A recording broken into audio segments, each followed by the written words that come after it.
Olá, gente, boa noite, sejam todos bem-vindos. Estou aqui novamente para aquele nosso bate-papo de sempre, aquele nosso horário marcado de sempre, trazendo informações para vocês. Hoje nós vamos falar de um assunto que interessa muita gente, que é medo, pânico, fobia. Quanta gente não está passando por estas doenças emocionais, com tanta insegurança que as pessoas estão vivendo neste momento, muita gente tendo fobia, muita gente tendo síndrome do pânico. Então vamos conversar com ela, a psicóloga doutora Ana Colette Chalfun. Eu acho que é Chalfun que fala, mas eu acho que tá certo. Chalfun já esteve aqui com a gente. Ela vai nos falar dessas patologias que é síndrome do pânico, medo e fobia. O que nós podemos fazer para melhorar essas patologias, usando a psicologia a nosso favor para libertar dessas doenças que muita gente critica, que é frescura, que é uma bobagem, e eu garanto para vocês que não é. A pessoa que está com a síndrome do pânico, ela tem uma sensação de morte, de desespero, uma pressão enorme na cabeça, taquicardia, suor nas mãos, e a pessoa sofre mesmo, e tem uma sensação horrível, né? Então, precisamos ter um olhar melhor para esse tipo de pessoas que têm síndrome do pânico, como nós podemos lidar com essas pessoas, ou para quem está passando por síndrome do pânico, medo e fobia. Vamos saber dela. A doutora já está aqui, a doutora Ana Colette já está aqui, já vi ela aqui. Doutora Ana, vamos convidando os amigos aí para entrar aqui, que acho que é um assunto que interessa muita gente. Aliás, a gente sempre traz Oi, André, doutora. tudo bem? Boa noite. Boa noite a Boa todos. noite. É um assunto tão necessário, né, doutora? Que às vezes as pessoas, tem muita gente que esconde, porque acha que vai ser criticado, né? Tem pessoas que falam, a outra pessoa acha que é uma bobagem. Pânico, ter medo, sensação de morte, fobia, é mais sério que a gente possa imaginar, né, doutora? Muito, muito sério, né, André? E assim, uma coisa que é preciso ser dito é que, na maioria das vezes, as pessoas que sofrem desse tipo de transtorno mental, elas sofrem também um preconceito, né? E tem uma dificuldade imensa das pessoas aceitarem isso como sendo um transtorno. Então, elas são cobradas, às vezes, a terem força de vontade, a sacudirem como se fosse um problema e que fosse possível ser feito algo muito rápido e que passasse pela vontade delas, né? Às vezes as pessoas, elas têm muita vontade de se transformar, aderiram ao tratamento, mas elas levam um tempo para fazer toda a dessensibilização dos sintomas, para realmente poder começar a ter uma melhora no comportamento. E muitas das vezes os amigos e familiares não compreendem como sendo um transtorno. Então é muito necessário a gente falar sobre isso, justamente para tentar, de algum modo, promover o diálogo e fazer com que essas pessoas possam até aderir melhor ao tratamento, se tiver o apoio dessas pessoas, né, André? São pessoas que não precisam ser criticadas. Aliás, criticar ninguém, a gente tem que ajudar, né? Entender é o melhor caminho. Doutor, e outra coisa, muita gente esconde da família, de outras pessoas, porque a pessoa acha que isso, quando fala para alguém, ele é um fraco, ele não quer mostrar esta fraqueza. E para que tem que ser forte? É Quem isso aí. falou que nós temos que ser forte a vida toda se a gente quiser ser fraco? E daí? Onde Sim. está E se esse estivermos diferente? passando por um momento difícil, né? como é que é aceitar esses nossos limites enquanto humanos, né? Tem dias que a gente está bem, tem dias em que a gente não está, tem momentos da nossa vida que a nossa ansiedade dispara e que a gente pode vir a desenvolver algum transtorno. Então, é justamente isso, né, André? Poder aceitar que todos nós somos limitados e que precisamos uns dos outros também para ter esse apoio e poder se recuperar com dignidade. Porque eu acho que isso que é o mais importante, né? A pessoa ter dignidade para poder fazer o tratamento dela. E na maioria das vezes ela é colocada como se fosse uma pessoa louca, como se estivesse fora de um determinado contexto que ela deveria estar e que por obrigação ela não consegue cumprir essa obrigação, então como se ela tivesse realmente algum problema, né? E não um transtorno mental com características e sintomas definidos e que precisa de ajuda. E é um sofrimento enorme para as pessoas que estão, principalmente quando não são entendidas, né? É pior ainda se não ajuda uma pessoa a sair dessa situação se você não entende e procura estar do lado dessa pessoa, oferecendo colo, força naquele momento, porque fraqueza faz parte da humanidade, né, doutora? E a gente não tem que ser forte a vida toda, não. Nós temos momentos de fraqueza. E daí que mal tem isso? Nenhum, né? Exatamente, são esses momentos que são considerados como fraqueza, por exemplo, que vão trazer para a gente um momento de reflexão e de um possível crescimento e transformação, né? A ansiedade, o pânico, ele vem para dizer para a gente que algo não está funcionando bem. E aí, a partir disso, a gente pode olhar e ter um amadurecimento psíquico, um autoconhecimento, uma possibilidade maior até de ter uma qualidade de vida, né?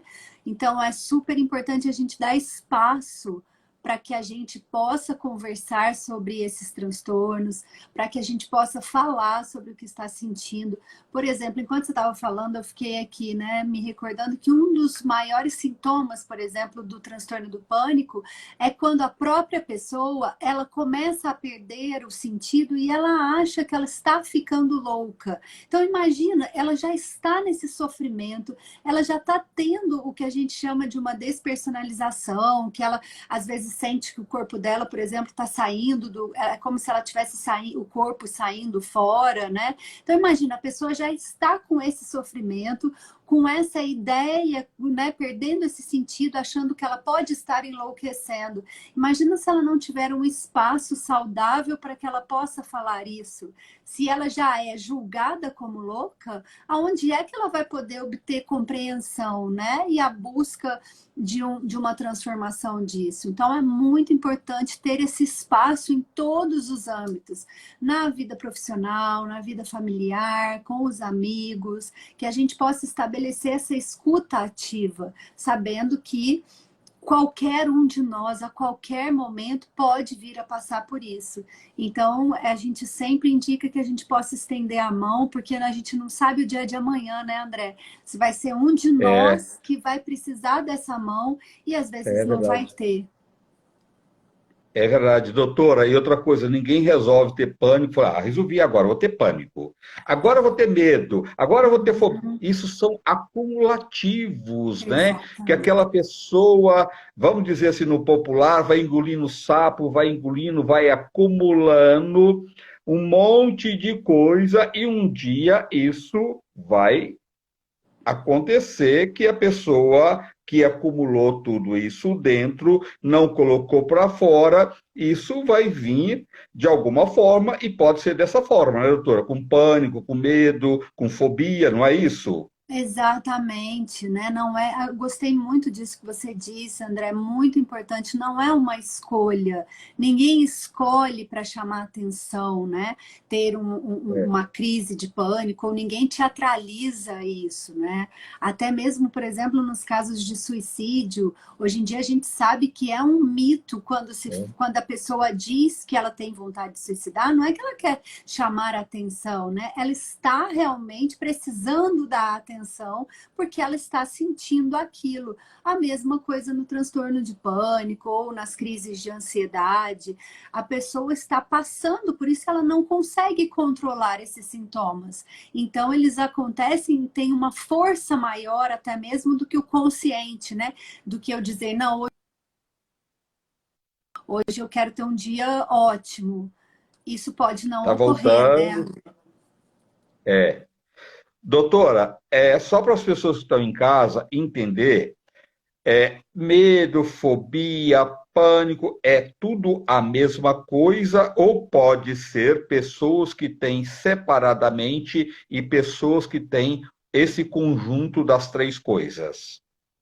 Sim, André, vamos explicar isso porque é muito importante para que Tá. todos possam ficar conscientes. São questões diferentes, né? A fobia é uma coisa, o pânico é outro e o medo é outra. Então, a gente pode vir a desenvolver todos eles, como pode ter, algumas pessoas podem vir a desenvolver a fobia, outras vão apenas ficar no âmbito do medo e outras podem vir a ter crises de pânico. E que não, e que pode ocorrer, até já vou adiantando aqui, antes mesmo de eu dar as diferenças, por exemplo, é natural até, a gente espera que as pessoas passem mesmo por crises de pânico uma ou duas vezes durante a vida. Isso não significa que elas vão desenvolver a síndrome do pânico, que é um O transtorno pânico. gerado, né, pela ansiedade. Então, assim, a gente precisa sempre diferenciar isso. Então, eu vou começar explicando um pouco o que vem a ser o medo. O medo é uma reação natural, ela é um comportamento que tanto nós, né, humanos, quanto os animais, por exemplo, eles sofrem de medo. E para que serve o medo? O medo é um aliado nosso até, né?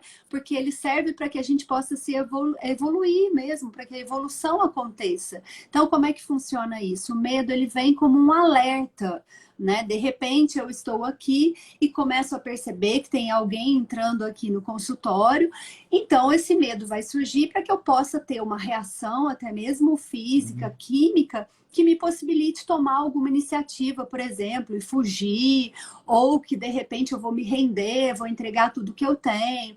Então, o medo, ele é natural e ele pode nos prevenir de ter alguma coisa lá na frente, de ter uma consequência negativa. Agora, com relação à fobia, por exemplo, né?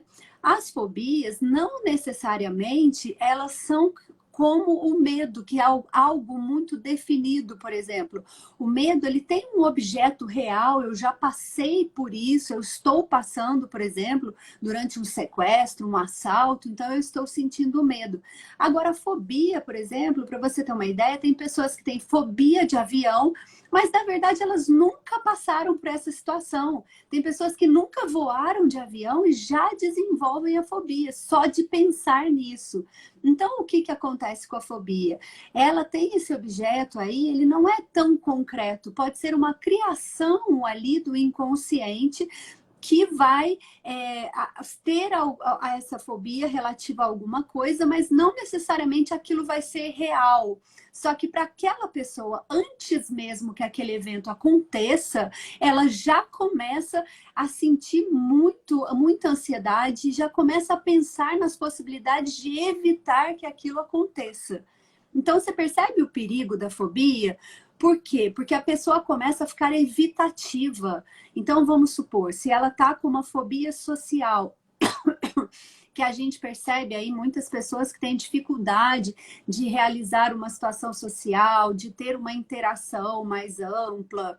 Só dela imaginar, André, não precisa ela estar lá na situação. Se hoje ela imaginar, né, alguém chamar e falar, olha, vamos lá no happy hour da empresa, vão estar 30, 40 pessoas, aquela pessoa imediatamente, só de imaginar aquilo, ela já começa a desenvolver todos os sintomas, que são físicos e emocionais também. Então, por exemplo, sintomas como taquicardia, sudorese, a respiração fica muito acelerada. Então, aquela pessoa começa a ter nos membros inferiores aí a sensação de mão gelada ou mão suando. Tem pessoas que chegam a ter enjoo, diarreia ou prisão de ventre, né? Ela já começa a sofrer por antecipação. E aí ela já vai bolando um plano, como é que ela não vai, qual a desculpa que ela vai utilizar para o chefe, qual vai ser a história que ela vai contar. Então ela vai fazer de tudo para que ela não vá até esse objeto, essa situação fóbica, né? Esse já é aí a fobia. Agora, por exemplo, com relação ao pânico. O pânico é uma coisa inesperada. Eu posso estar aqui conversando com vocês, né, no meio da nossa live, e de repente eu tenho uma crise muito violenta, muito abrupta, no qual eu vou sentir um medo excessivo, e você vai me perguntar, mas Ana, o que está acontecendo? Por que você está sentindo esse medo? Tem alguém aí? Ou você está escutando algum barulho? E eu vou dizer para você, não, André, eu não sei te explicar. Eu estou sentindo que o meu corpo está sendo tomado. Eu acho que eu estou tendo, por exemplo, um infarto ou eu estou tendo um AVC. Deve estar acontecendo alguma coisa comigo. Porque a pessoa começa a sentir mesmo que ela vai morrer e que aquele é o final. Então é um medo tão grande, é como se caísse um raio na cabeça da pessoa e ela fosse inundada por aquela sensação. Então esse é o pânico. É aquele momento que ela não consegue controlar, ela vai perder o sentido de tudo, ela vai, por isso que é uma coisa tão inesperada, tão abrupta, que ela não sabe qual é a razão, que ela começa a achar que ela tá ficando maluca, que ela tá ficando louca, que ela vai morrer. E aí, André, ela começa a ter esse pânico depois que passa essa crise, ela começa a ter um pânico só de imaginar a crise de pânico.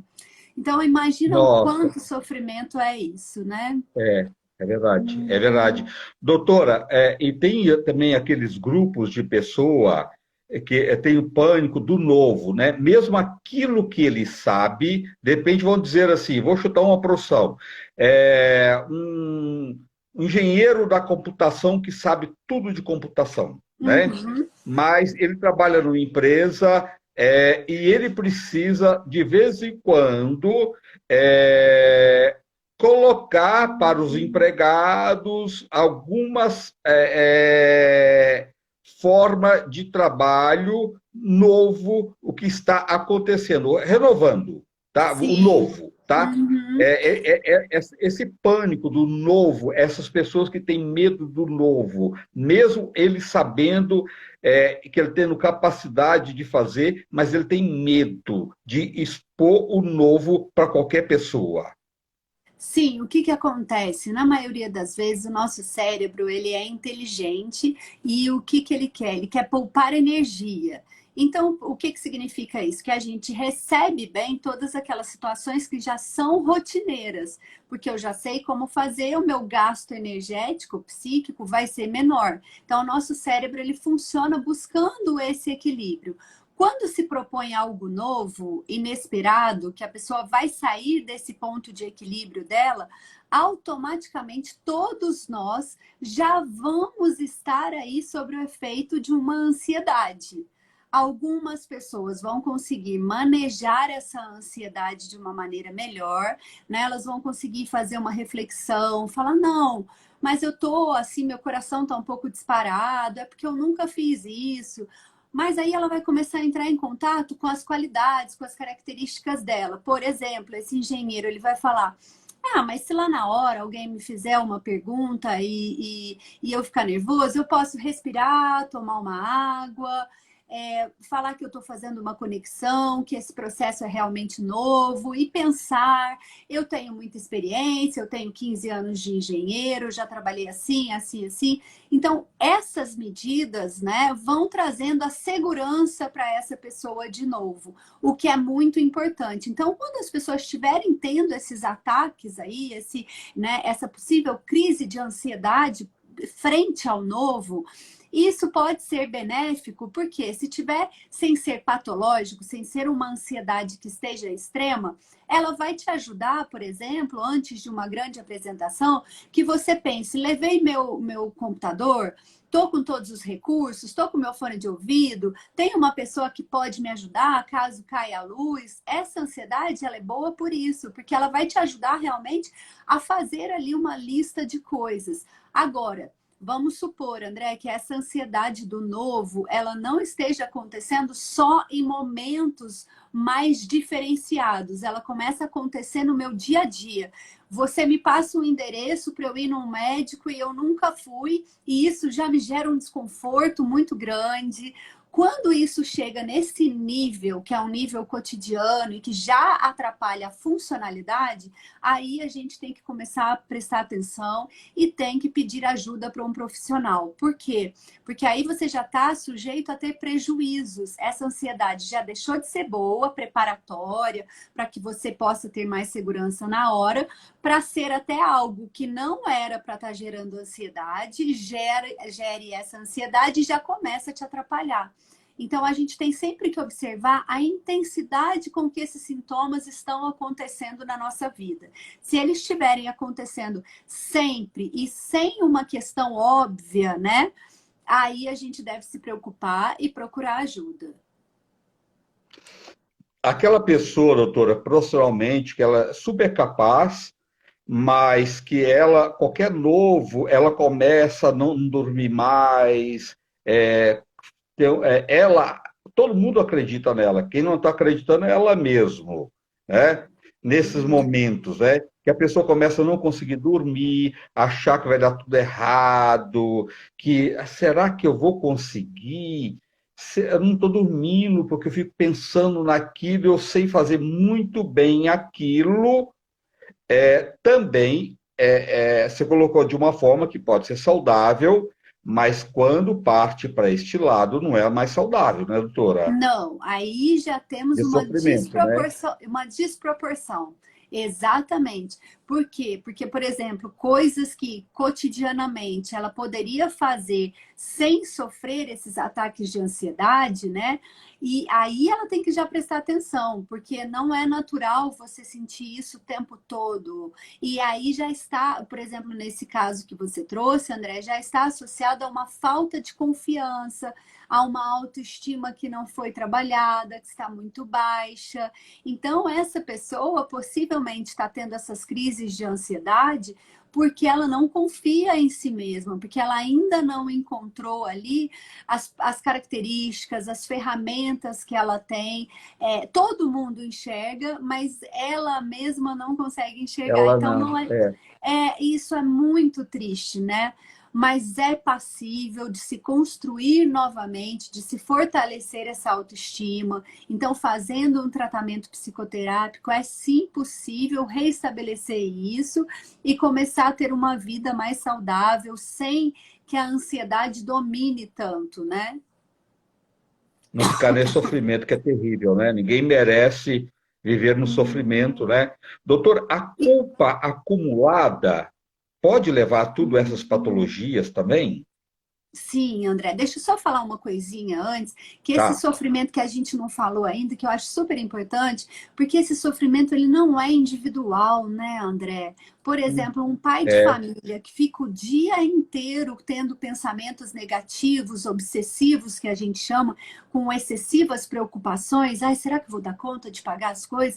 Será que meu filho pode é. ir de van? Ou é perigoso ele ir de van? Porque, ai, tá tendo tanto assalto, tá tendo tanta coisa. Imagina os familiares que estão ao redor, André, o quanto não estão em sofrimento também por um indivíduo que está com esses sintomas ansiosos. Então acaba virando uma relação familiar totalmente ansiosa. Ele cria um filho ansioso, ele cria um filho que não confia nele próprio, ele cria filhos, por exemplo, excessivamente preventivos, né, e que não conseguem dar um passo, às vezes casas muito, a gente costuma dizer assim, casas muito ansiosas, né? Os filhos acabam até ficando muito mais tempo, eles demoram a amadurecer.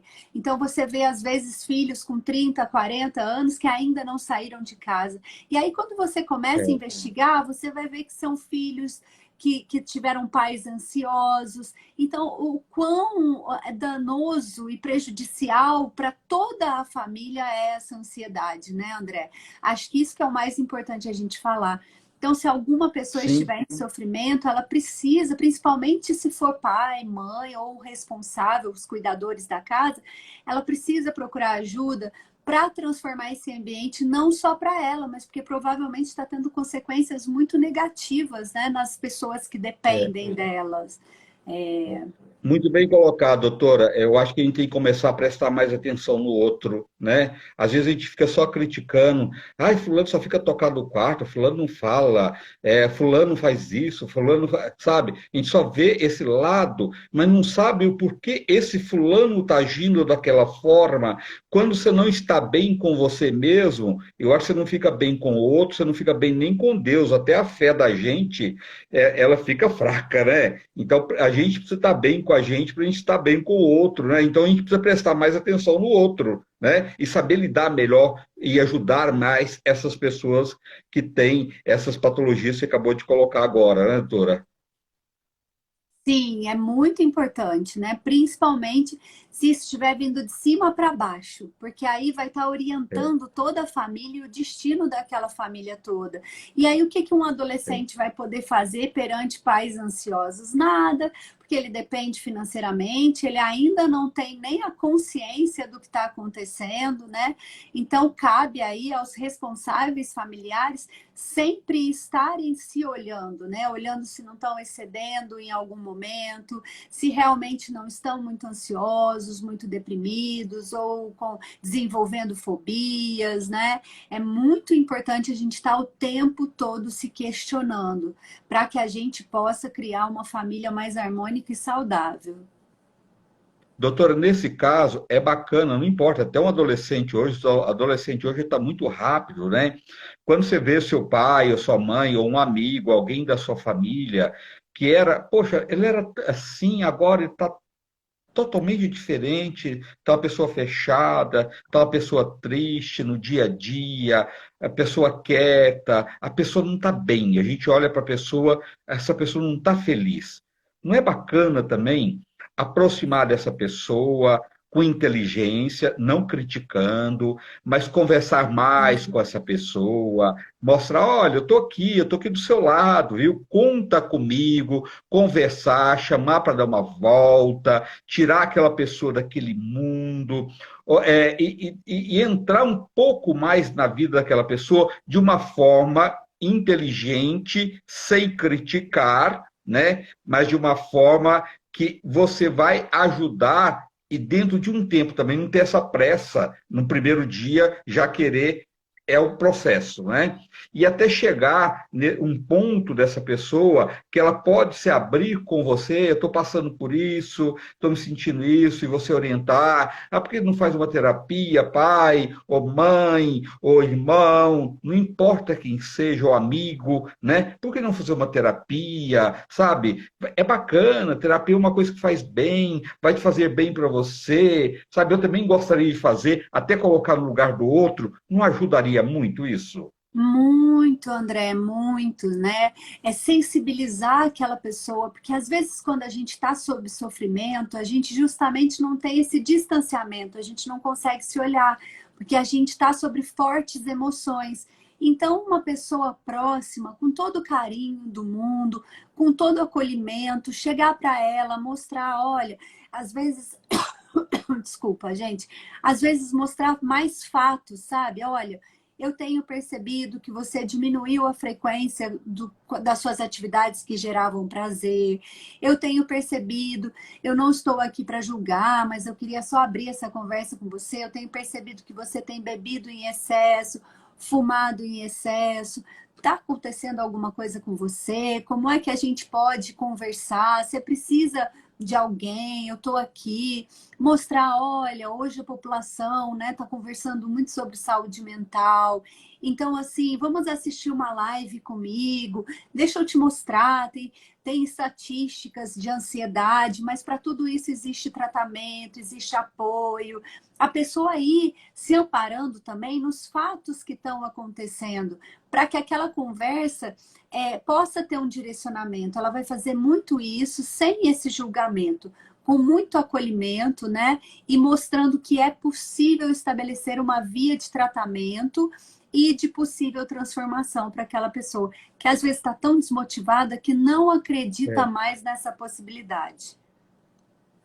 Pois é, se a pessoa, se a gente fosse por esse caminho, quantas vidas não a gente vai salvar? Porque quantos suicídios tem, né, doutora? Porque é o acumulativo que vai, chega um ponto que a pessoa não suporta mais, né? E se tem um diálogo dessa forma, usando a força da inteligência, né? Se a gente usa a força da nossa inteligência para pôr no lugar do outro e dividir com ele essa dor, entendendo a dor dele e falar: estou aqui, conta comigo, estamos juntos nessa, né? A sua dor é minha dor também, nós estamos juntos, tá? Você não está sozinho nessa, tá? Você é um ser humano, eu também sou, eu também tenho as fraquezas e como você está neste momento agora. Estamos juntos, vamos somar e vamos lá, vamos procurar, eu vou com você, se você quiser, se você não quiser, você vai sozinho, tá? Mas eu estou aqui para te ajudar naquilo que for preciso. Sim, André, isso é fundamental, porque quantos e quantos pacientes a gente atende que realmente, André, não tem uma pessoa sequer que ela possa ter um nível de intimidade, que ela possa expor as dificuldades dela, né? Hoje em dia, às vezes, a maioria dos relacionamentos, a gente precisa sempre colocar esse ser invencível, né? Como que você tá? Tô ótimo, tô bem, tô malhando, tô estudando, ou tô trabalhando, tô ganhando muito bem. Parece que as pessoas têm uma obrigatoriedade de estar sempre excelentes, né? Assim, É. acaba que algumas mídias Ser sociais forte também, né? É, exatamente, né? Elas acabam mostrando apenas esse lado das pessoas, né? Só que nós somos seres muito complexos. Então, às vezes, a gente tem milhares de amigos, mas não tem uma pessoa na qual você possa realmente mostrar a sua vulnerabilidade, conversar sobre as suas dificuldades. Então, se todos nós começarmos a ser essas pessoas capazes de escutar essa vulnerabilidade, tanto nossa primeiro, para que aí sim a gente possa escutar do outro, né? Mas imagina o quanto nós vamos ter uma sociedade mais evoluída emocionalmente, né? Se a mais gente, humano, é verdade. se a gente começar a fazer esse movimento de escuta dessa dor, escuta daquilo que realmente não está funcionando, né? Porque o que já está funcionando não precisa ser falado. Agora, quantos É. sonhos, quantas frustrações a gente tem que lidar, né? E às vezes a única coisa que a gente queria era poder trocar isso com alguém. Mas não para a pessoa dar uma solução, às vezes para a pessoa simplesmente poder desabafar e mostrar que ela também é um ser humano, que ela está com medo, que ela sente ansiedade, que ela tem algumas fobias. Se a gente consegue fazer essa roda de conversa, vamos dizer assim, no âmbito familiar, já vamos ganhar muito, né, André? Isso, em resumo, doutora, isso tem um nome que chama amor. Hum, Amor vence e resolve tudo, né? Quando a gente exatamente. põe o amor na frente, ele é revolucionário, ele é transformador, né? Isso é amor, né? É É verdade. atitudes, né? Querer o Uhum. melhor para o outro, né? Entender o outro, né? Compreensão, né, André? O amor e a compreensão andam ali, né? É verdade. Doutor, a culpa acumulada. Sim, André, o que que acontece com essa culpa acumulada? Justamente hoje em dia, para a gente estar falando nisso, né? Hoje mais cedo eu até citei isso. A gente está vivendo num período em que a gente está chamando isso de neurose da excelência. O que que significa isso? É como se o ser tivesse sempre que estar esse excelente. Então isso vai gerando um padrão também muito culposo. Parece que você nunca atinge, né? Ah, eu não fiz ali as 4 horas de exercício físico por dia, como se alguém pudesse, na atual circunstância, fazer um plano É, tão alto assim, né? Mas eu brinquei das 4 horas, mas isso é verdade. As pessoas relatam: não, eu não fiz 1 hora e meia hoje de exercício, eu não estudei francês, inglês e espanhol, por exemplo. Então, as pessoas estão colocando metas também cada vez mais inatingíveis, como se nós fôssemos apenas robôs que tivéssemos que produzir, produzir, produzir, né? E aí vai gerando, claro, André, uma culpa e uma ansiedade, porque parece que está sempre faltando algo. Parece que eu nunca consegui atingir aquele ideal. E essa culpa, o que que ela vai? Ela vai tornando aquele indivíduo enfraquecido mentalmente. E aí, André, com certeza, ele vai começar, através dessa ansiedade de querer ser outra pessoa, de conquistar novas coisas, né? Ele vai começar a gerar aí, talvez, comportamentos muito evitativos, vai começar a desenvolver medos, porque ele tem tantas questões emocionais ali colapsadas, né, nesse formato de culpa, que com certeza vai atrelar, assim, a muitos transtornos de ansiedade. Então, a gente precisa muito prestar atenção nessa culpa, né? Eu me lembro, assim, de um mito que a gente usa para exemplificar isso, é o mito da medusa, né? Que a medusa é aquela dos cabelos horríveis, todos, né? E que quem olhar para É, ela vai virar pedra, né? E aí eu me é. lembro que na faculdade de psicologia a gente sempre usava esse mito para exemplificar, porque apenas um herói conseguiu passar pela medusa. Ele precisava fazer um contato visual, mas ele não poderia olhar para ela diretamente porque ele viraria pedra, né? E aí o que que ele faz? Ele coloca um espelho, inteligentemente, ele coloca esse espelho para olhar para a medusa. Então ele faz esse contato com ela e assim ele consegue a abertura dos portões que era necessário. Então é isso que a gente precisa trabalhar com a nossa culpa. Se a gente olhar diretamente para ela, a gente vai se paralisar. Agora a gente precisa aprender a olhar para o nosso passado, para os nossos limites, para desenvolver, né, coisas que podem ser modificadas e outras coisas que a gente vai ter que aprender a lidar com a frustração de que não vamos conseguir tudo, de que não vamos ter o corpo perfeito, de que não vamos ter o casamento perfeito, não vamos ter o emprego perfeito.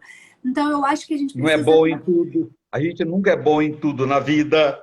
É exatamente isso. É, Então a gente precisa trabalhar essa limitação, porque senão a gente entra nessa neurose obsessiva aí e nesse padrão culpabilizante o tempo todo, né? é. Doutor, as fobias mais corriqueiras assim, que são tantas fobias, né? E tem pessoas que às Sim, vezes têm fobia de coisas assim que as pessoas falam, mas que absurdo isso! Aliás, a maioria acha, quem não tem, que é um absurdo, né? é, Andar, pegar o elevador, né? sim, Saber que trancou a porta da casa. sim.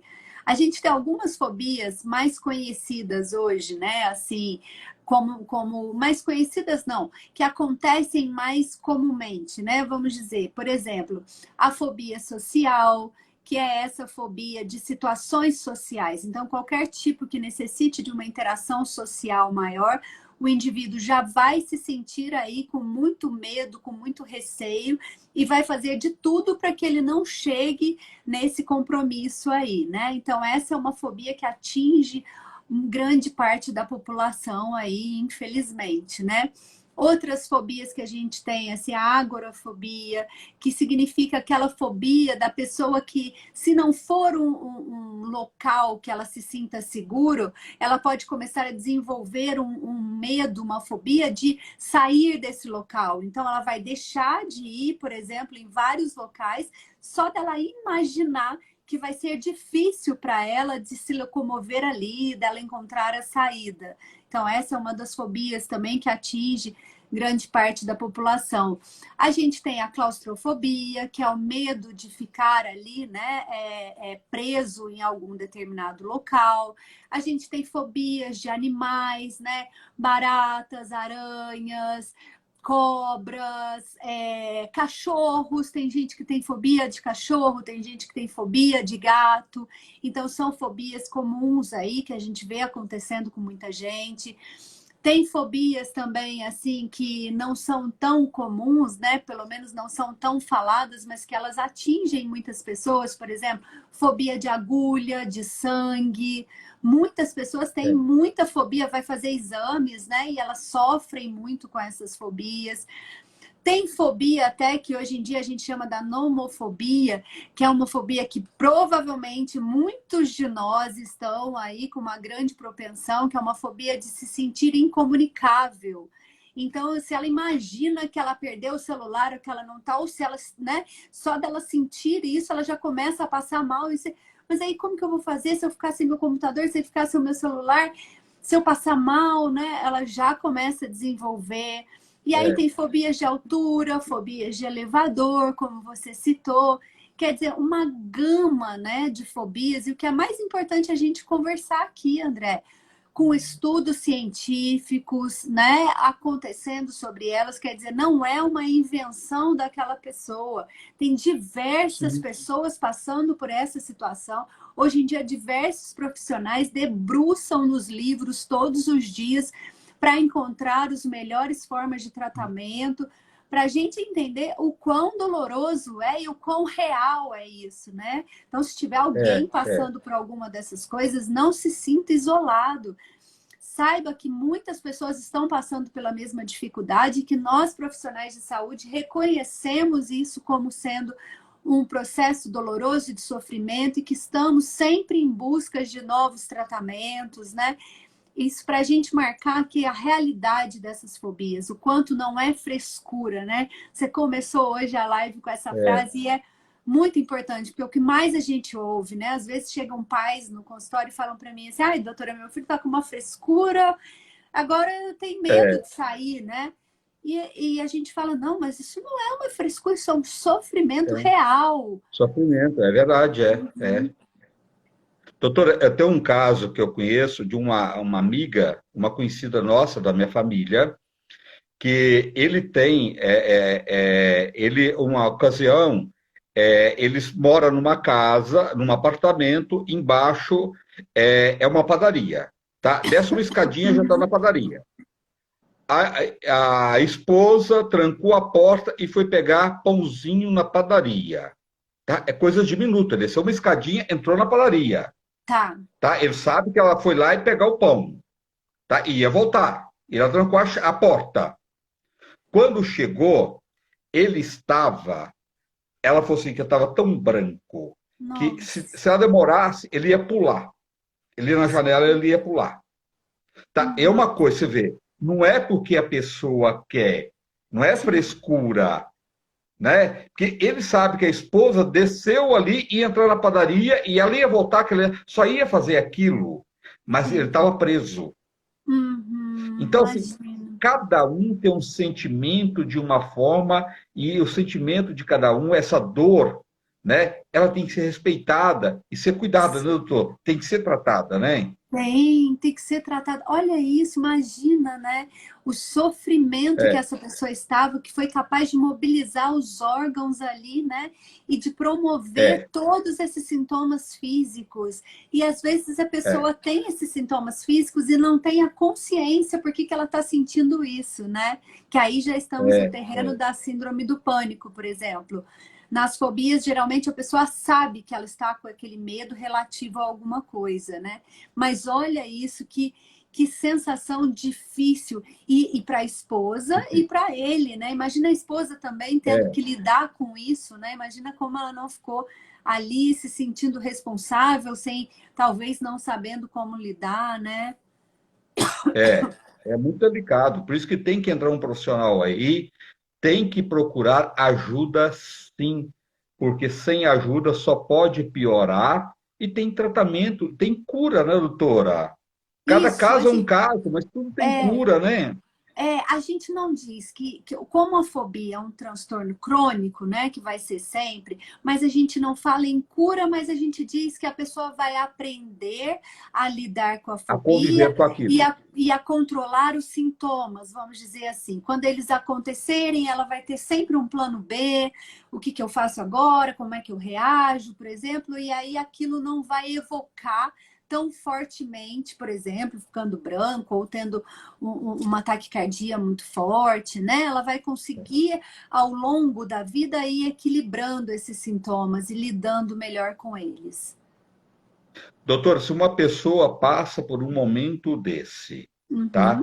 É lógico, tem que procurar um profissional. Mas naquele momento, se a pessoa começar a trabalhar a respiração, ou ela sozinha, ou se tiver alguém junto com aquela pessoa, se ela começar a trabalhar a respiração naquele momento da crise, ajuda bastante, né? Sim, sim, ajuda bastante. Eu vou falar algumas coisas que a gente orienta sempre no consultório e que tem um efeito muito grande, né? É claro que tudo isso que eu estou falando aqui, a gente sabe da dificuldade de conseguir fazer Sim. todos esses passos e que eles precisam serem apreendidos e que essa pessoa às vezes não conseguiu esse controle tão grande, né? Fazer todos esses passos que eu vou falar aqui, mas na próxima crise ela melhora um pouco, ela faz um passo, né, mais aí processado, vamos dizer assim. O interessante é ela estar sempre em busca de fazer algumas dessas atitudes, né? Por exemplo, com relação a primeira coisa que ela tem, se ela estivesse ali passando por uma crise, um ataque de pânico, por exemplo, ela não vai brigar com aquilo que ela está sentindo e nem valorizar muito aqueles sintomas, né? Então a gente costuma dizer assim, que o primeiro passo que ela tem que fazer é aceitar que ela está passando por aquilo. Então, muitas das vezes, a pessoa começa a ter uma crise de pânico e o coração começa a disparar e ela começa, nossa, meu coração está disparando, olha, da última vez não disparou assim, agora ele está batendo muito mais rápido, acho que eu vou morrer aqui agora mesmo. Ou ela começa, a minha mão também está suando. Então, o que, que a gente orienta? Nesse momento, ela não vai ficar subestimando isso que está acontecendo no corpo dela. Ela vai repetindo para ela: eu sei que eu estou passando por uma crise. Essa crise vai atingir o pico e quando ela atingir esse pico, ela vai começar a descer. Então, só dela falar isso, ela já vai gerando um outro estado nela. E aí ela vai voltar para tentar lidar com o corpo dela. Ai, meu Deus, o que eu faço? Será que eu ponho um gelo em mim porque eu estou muito quente? Ou será que eu ponho uma coberta? Eu vou sair daqui. A primeira coisa que a pessoa quer fazer é sair do ambiente que ela tá, né? Eu não quero ficar aqui porque se eu passar mal, o que as pessoas vão achar? E o que a gente orienta, por mais difícil que seja, André, essa pessoa não sair de onde ela estiver. Porque se ela sair de onde estiver, primeiro que ela vai associar, daqui a pouco a crise vai ter o pico e vai descer. Ela vai achar que ela melhorou porque ela foi embora para casa ou porque ela ficou sozinha no carro, quando não é isso, né? Os estudos mostram hoje em dia que a pessoa precisa ficar no local e aprender a lidar com aquela ansiedade, né? Então ela vai ficar ali naquele local e vai começar, por exemplo, a olhar o ambiente externo. Então, por exemplo, ela está lá no escritório dela, ou ela está no próprio agora, né, em home office, ela está dentro do quarto dela, ela vai começar a olhar, nossa, mas essa janela tem aqui uma borda preta, aí o coração dela está disparado, ela vai querer, mas eu preciso medir a minha pressão, mas eu preciso fazer isso. Ela vai voltando para o ambiente, olha, esse quadro, ele tem um fundo vermelho, quantas coisas pretas tem aqui nesse quarto? Então ela sai, por exemplo, procurando no quarto dela quantas coisas amarelas, ou ela começa uma conta, por exemplo, ai, vou contar até 300 e vou tirando a cada 6 números, por exemplo. Então ela vai 300, 294, ela vai forçando um raciocínio, ou seja, ela vai saindo daquilo que ela está sentindo, ela não vai focar naqueles sentimentos, André. Porque se ela focar, ela vai ser engolida por aquela emoção. Então ela vai Mudar o achar foco. isso, ela vai achar coisas no externo, entendeu? Para que essas coisas possam ir trazendo um equilíbrio para ela. Outra coisa, você falou da respiração. Sim, a gente usa a respiração, só que aí a gente precisa fazer um alerta. Não é para a pessoa fazer o que a gente sempre acaba que pelo senso a gente diz, inspira profundamente. Não, André, não inspira profundamente. A gente vai fazer uma inspiração normal e aí a gente vai começar a soltar o ar bem lentamente. Então, o tempo da inspiração vai ser curtinho e a expiração é que vai ser bem lenta. Então, você vai fazendo. Bem lenta. E vai diminuir, e vai fazendo isso, se possível, tentando eliminar mesmo o ar e diminuindo ali a nossa região do abdômen, né? A gente vai deixando essa região bem vazia. Então, faz uma inspiração bem curtinha e vai expirando lentamente. Tudo isso, André, vai começar a agir no nosso metabolismo e trazer novamente o equilíbrio. E aí depois, mas aí começa a vir, né, vários pensamentos. Eles começam a inundar a cabeça da pessoa. Olha, se você continuar aí onde você está, eu tenho certeza, esse lugar aqui está esquentando, vai pegar fogo. Ou eu devo sair daqui porque isso aqui vai pegar fogo, vai ser uma desgraça danada. Por exemplo, estou no trânsito e daqui a pouco batem todos os carros. E quando começarem a vir esses pensamentos, você vai conversando automaticamente. Olha, isso não é um fato real, é um pensamento meu. E você começa a questionar esse pensamento. Você diz, ué, mas quantas vezes, até hoje eu já peguei o carro, quantas vezes um carro incendiou, quantas vezes eu bati o carro, quantas vezes todas essas catástrofes, né, que são esses pensamentos catastróficos que começam a invadir a mente, quantas vezes isso aconteceu? Você vai falar, provavelmente nunca, ou uma vez eu bati o carro, mas já dirigi 300. Então você começa a questionar a sua mente e vai repetindo para você. Isso é só um pensamento, isso não é um fato real. E vai voltando para a inspiração, né? Vai fazendo ela lentamente, vai focando ali, tá no carro, começa a falar quais as palavras em inglês que eu sei. Ah, eu sei car, eu sei comida, eu sei não sei o quê. Ah, quais as comidas que eu conheço com M? Ah, eu conheço macarrão, eu conheço moela. Começa a fazer jogos com você para te tirar dessa emoção, entendeu, André? Legal isso, muito É, legal. é muito Você, importante isso. E também vai repetindo, porque aí começa a vir, eu tô com aquele calor, eu tô com aquela coisa, e aí eu repito, eu falo, eu sei que essa crise vai atingir um pico. Eu vou sentir tudo que eu tiver que sentir. Não é fácil, mas é possível. Ela vai passar, daqui a pouco ela vai começar a decair, decair, decair. E aí você vai conversando isso com você, né? Que esses surtos, essas crises, elas duram, André, é porque parece uma vida inteira, mas geralmente são picos de 10 minutos intensos, de um bombardeio. Nós estamos falando dessa intensidade, tá, André? Por isso que eu disse, tudo isso não é fácil, é um aprendizado. Se aprende a fazer aprendizado. isso. É. Porque é um bombardeio químico, né, dentro de você. Então é tudo junto. Então assim, você vai aprendendo ao longo das crises a fazer esse controle. Mas cada vez o principal é não saia de onde você estiver. Não vá para sua casa, tente fazer dessa maneira. Claro que converse se você tiver crise, se você tem realmente um transtorno do pânico, você precisa ser orientado pelo seu profissional, né? E a partir disso ir tentando fazer esse processo aí, né, que é muito orientado aí pelos profissionais para que se possa aprender a controlar a ansiedade, né, que se tem numa crise dessa. Doutor, e o ideal seria um conjunto de coisas que as pessoas devem fazer, né? Se for necessário, procurar um psiquiatra, tem que procurar um neurologista, uma terapia, né? Fazer uma yoga, né? Fazer uma Sim. meditação, Uhum. atividade física.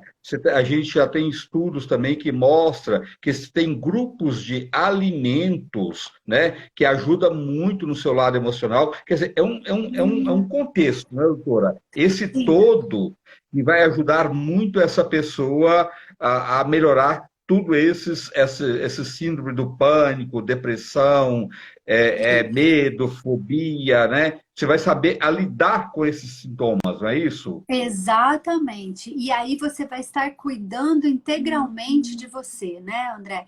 Porque é exatamente isso. É, Se você insere na sua alimentação, por exemplo, alimentos que liberem serotonina, né? Que é um hormônio que traz a sensação de bem-estar.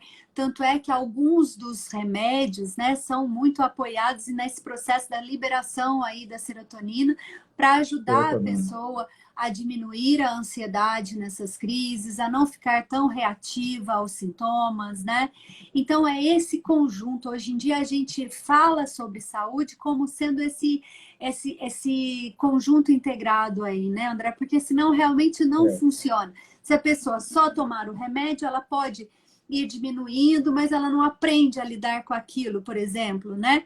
Ou se ela só faz terapia, e em alguns casos a gente precisa sim do uso de medicamentos, né? Então, hoje em dia, a gente trabalha baseado nessa multidisciplinariedade. Ninguém trabalha sozinho, nenhum profissional hoje em dia trabalha sozinho, porque a gente compreende que é super importante estar todos juntos, porque é realmente uma dificuldade, né, do mundo moderno hoje, os transtornos mentais. A gente precisa ter muito equilíbrio, muito cuidado, muito autoconhecimento. Ainda também, André, uma questão que a gente não falou aqui, que é preciso ser dita, esses transtornos todos, eles são multifatoriais, ou seja, são genéticos, a gente tem uma história aí que acompanha, né? São biológicos, né? São também comportamentais do ambiente, então é uma junção disso tudo. Por isso que a gente precisa amparar todas essas arestas aí, para que realmente a pessoa, mesmo tendo um transtorno mental, né, que ela possa ter uma qualidade de vida, se ela estiver aí com os profissionais fazendo esse apoio para ela.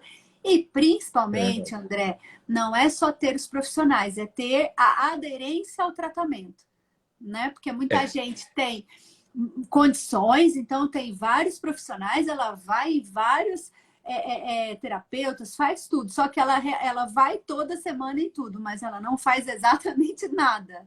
Então aí também não adianta. Então é esse conjunto integrado, né?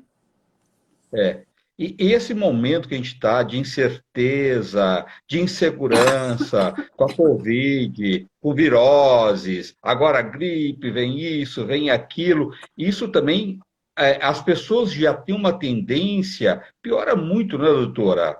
Tudo esse momento agora, né? Sim, com certeza, com certeza. Se você, por exemplo, está gripado ou está com receio de ter, né, se contaminado, estar com o Covid ou com a outra gripe, por exemplo, isso vai te deixar num estado mais vulnerável, né? E também o próprio corpo, né? Se você está não conseguindo se levantar, como é que você vai ter força mental, né? A força mental é gerada também por esse bem-estar físico. É tudo junto, né? A gente não sabe quem vem primeiro, vamos dizer assim. Por isso que nesse momento agora que a gente está tendo aí, todos nós estamos sendo expostos ao estresse crônico, André, contínuo, né? O estresse, por exemplo, o que é o estresse? O estresse, o ideal, vamos dizer assim, é que eu tivesse aqui um momento de estresse, né? Então eu tive hoje, fiquei ali, saí na rua, me assustei, mas que isso fosse em 15 minutos.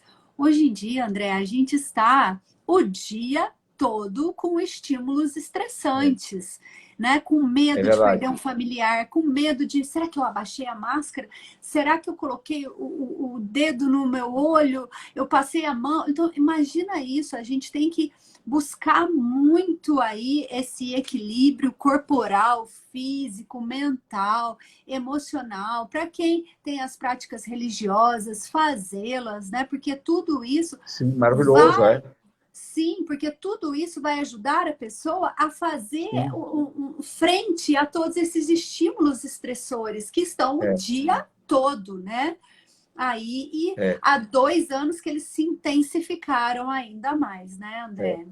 A insegurança profissional também, né, doutora? Que as pessoas estão, né? Será que vai dar certo? Será que isso vai? Será que eu vou perder o emprego? Essa interrogação que fica profissional também é terrível, né? É terrível, porque essa instabilidade econômica trouxe esse medo, né? E aí, por exemplo, por que que teve disparado aí o burnout, que é essa exaustão aí, né? Porque É, justamente quando você começa a perceber que o mercado está decaindo, que as pessoas estão perdendo o emprego, as pessoas que ainda estão empregadas, elas começam a fazer turnos gigantescos, começam a aceitar tudo que o chefe manda, porque imagina, ela fica pensando, bom, eu estou vendo que um quarto da população está sem, estou falando aqui aleatoriamente, né? Mas que, por exemplo, um quarto da população tá sem renda, está sem emprego. Então, aquelas pessoas com medo de vir a perder esse emprego começam a se doar num processo exaustivo ali também para a manutenção daquele emprego. Então, imagino que essa crise econômica ela traz de prejuízos aí nesse sentido mental, psíquico, porque as pessoas estão realmente trabalhando cargas, às vezes, André, de 18 horas por dia, ininterruptamente, e é, dando o seu melhor. Então, chega no final aí, agora, gente, com quase 2 anos de pandemia, que a gente tem, nós profissionais de saúde, nós temos muito atuado perante as empresas, dizendo, olha, daqui a pouco não tem mais ninguém para trabalhar, porque é é justamente verdade. essa busca desenfreada pela excelência, ela é mantida hoje em dia justamente por esse medo que as pessoas sentem de perder o emprego e de não ter mais renda para sustentar a família, né, André? É, eu acho que assim as empresas que têm um poder aquisitivo deveria contratar profissionais para dar um suporte psicológico para os seus empregados, né, doutora? Isso deveria ser uma coisa quase constante, né? Um Sim, trabalho constante para esses funcionários, porque que ele vai produzir muito melhor, né? Ele vai ficar menos doente, sim, e seria uma forma inteligente das empresas, que tem tantas empresas grandes, que não tem um olhar para esses funcionários, um olhar de tratamento mental, né? Que deveria ter e fazer sim. parte isso diariamente da vida das pessoas, né? Sim, André, é um espaço que precisa ser aberto e cada vez mais É, respeitado, né, nas empresas, porque assim, a gente precisa ter um investimento maciço na saúde mental, seja ele no então, âmbito governamental, seja ele no âmbito empresarial, porque a gente está é, vendo aí, André, que se isso não for feito, as pessoas realmente estão extenuadas, estão angustiadas, é, estão ansiosas e com razão, ninguém está, né, inventando problemas, vamos dizer assim, né? Eles estão aí é, acontecendo, então é preciso criar cada vez mais esse suporte nos diversos setores aí da nossa sociedade, para que a gente é possa verdade. ter pessoas mais saudáveis mentalmente, porque senão a gente começa a É, ver aí o índice de violência doméstica é, quadruplicou, né, André? Infelizmente, são dados assim é, que a gente tem até dificuldade ao falar, né? Porque a violência é, contra as crianças, a dependência química, são todas coisas que estão explodindo por aí, né, André? E é muitas verdade. delas, Crescendo muito. Né? sim, muitas delas associadas aí a esse medo e a essa instabilidade econômica que estamos vivenciando, né, André? É verdade. Doutora, como é que as pessoas podem marcar uma consulta com você? Mesmo, pode fazer online, pode fazer presencial, né? Como é que as pessoas podem fazer, doutora? Então, eu vou deixar aqui o meu contato, meu telefone é o 11 97168 1908. E tem também as minhas redes sociais, que é o @Ana Colette Chalfun, né? No Instagram, por exemplo, no Facebook é a mesma coisa. Então, eu estou aqui, se alguém ficou com alguma dúvida, se alguém quer conversar, precisa de alguma outra orientação, entre em contato que eu vou estar super disponível e espero que essa nossa conversa possa ter multiplicado aí, né, dentro de cada um de nós aí a Tenho importância certeza da disso. saúde mental, né, André?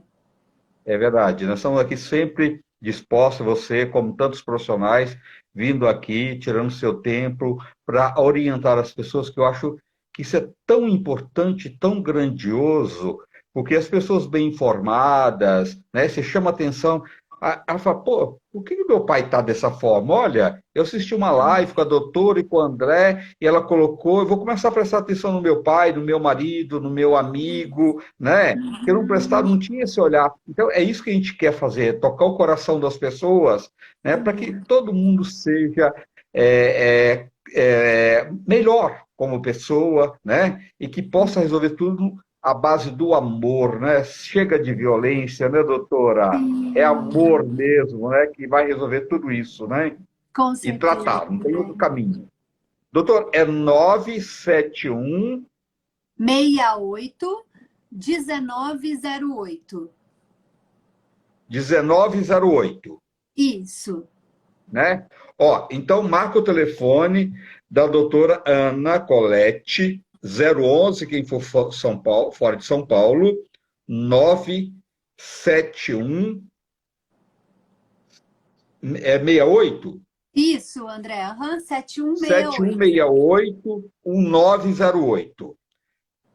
97168 1908, né? Isso, André. Aham. Doutora, muito obrigado, uma boa noite, conto com você sempre, tá? André, Obrigado pelo seu obrigada mais carinho. uma vez, viu, pela sua partilha, por a gente poder estar aqui aprendendo, se comunicando, refletindo sobre temas tão importantes. Obrigada sempre pelo Sim. seu carinho aí. Obrigado você, doutora, com esse lado tão humano, que eu acho que é dessa forma que a gente vai conseguir atingir as pessoas e fazer cada vez mais as pessoas serem melhores, né? Como pessoa, para si próprio, com o outro, e é dessa forma, né? É isso que a gente quer, né? Sim. Doutora, obrigado, viu? Boa noite, fica com Obrigada, Deus. um Gente, beijão, uma honra estar aqui. Um beijo. igualmente. Boa noite, gente. Até amanhã. Amanhã estamos aqui de novo, trazendo mais informações para vocês. Boa noite, gente. Fica com Deus. Se cuidam. Beijo.